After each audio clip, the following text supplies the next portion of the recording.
So are you a first-time home buyer and you're wondering, what steps do I need to do so I can buy my first home, especially in this market? Well, I'm David Novak. I'm a realtor out here in the Denver area.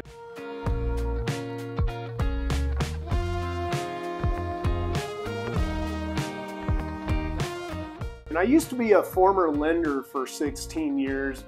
So I've worked with people on the lending side and now representing them to buy and sell homes.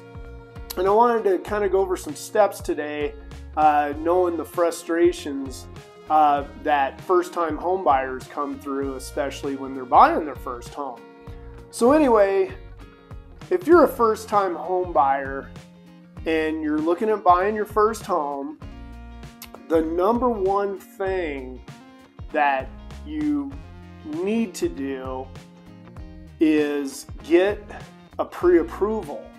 There's nothing more frustrating than taking, especially first-time home buyers out. They find the dream home that they're looking for, and we go to talk about the offer, and you find out that they haven't really spoken to a lender to really know where they're at.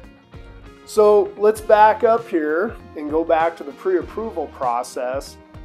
The reason why this is so important is you call your lender and they take what's called a loan application, and you're going to give them your employment history, income, all that stuff. They're going to pull credit.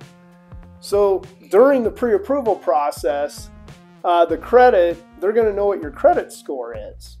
And if your lender's, has these products, which a lot of them do, if your credit score isn't high enough to qualify for, say, maybe a better interest rate, or maybe you're at the cusp to even qualify at all, they have programs to help you improve your credit score during the pre-approval process on, what to pay off, what not to pay off. There are some things you don't want to pay off because it can harm your score more than help you, but your lender can cover that. So anyway, that's the first major part of the pre-approval, is get your credit score pulled to see how that is if you don't know. And then also the next step is verification of funds and your employment history. Now, if you're a wage earner, your lender is going to ask for up front, and be ready for this because this is a very cumbersome process, but they're going to want up to 2 years W-2s. They're going to want a few recent pay stubs. They're going to want contact information for your employer. And if you're self-employed, this is where it can get a little more tricky. Depending how you file, they're going to want 2 years full tax returns and maybe some additional stuff from your accountant and so forth. But they'll lay that out for you, or a good lender will lay that out for you.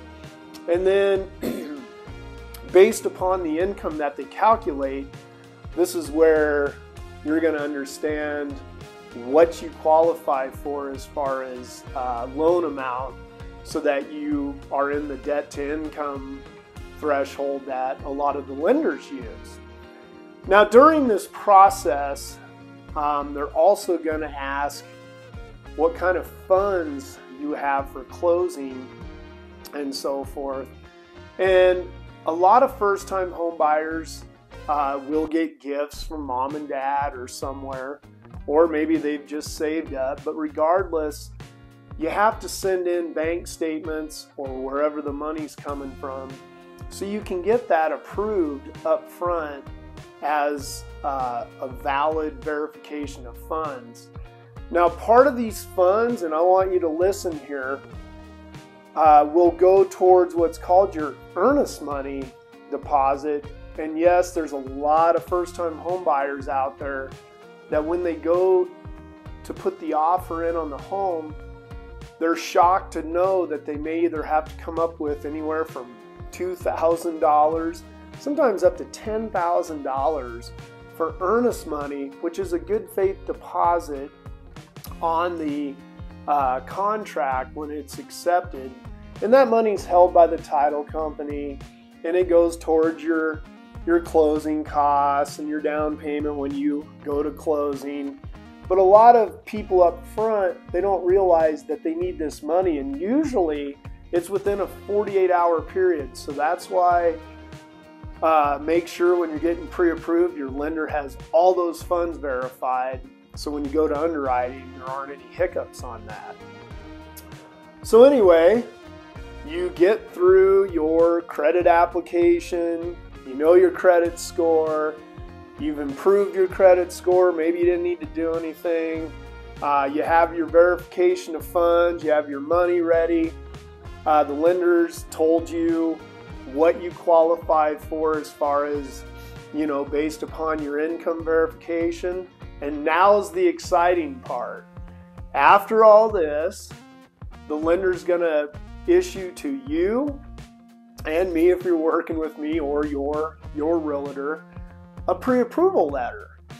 So basically this letter goes with any offer to validate that you have gotten a full-blown pre-approval. And really the agent on the other end, when this offer goes in, if they accept your offer, they're going to call the lender ahead of time. So make sure you have a good lender that answers their phone, and they're going to ask the lender, basically they're going to go through the whole process, or, you know, and try to validate the pre-approval so they feel good about your offer.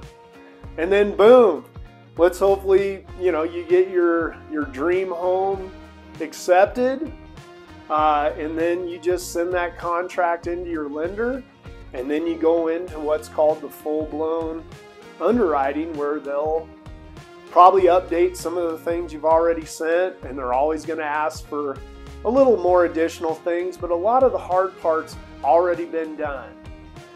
So anyway, if you're a first-time home buyer and you've been wondering what steps you need to take to purchase your first home, hopefully this video kind of went through some of the steps to kind of get over the hard part up front, because again, I've been on both sides as a lender and now a realtor here in the Denver area, and I just want to help you make your process more smooth, because there's nothing more exciting than getting your first home.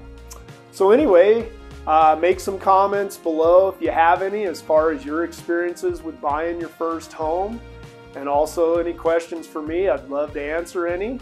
Hope this helped you all.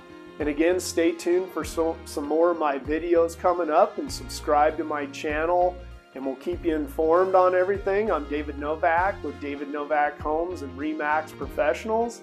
I hope you have a great day.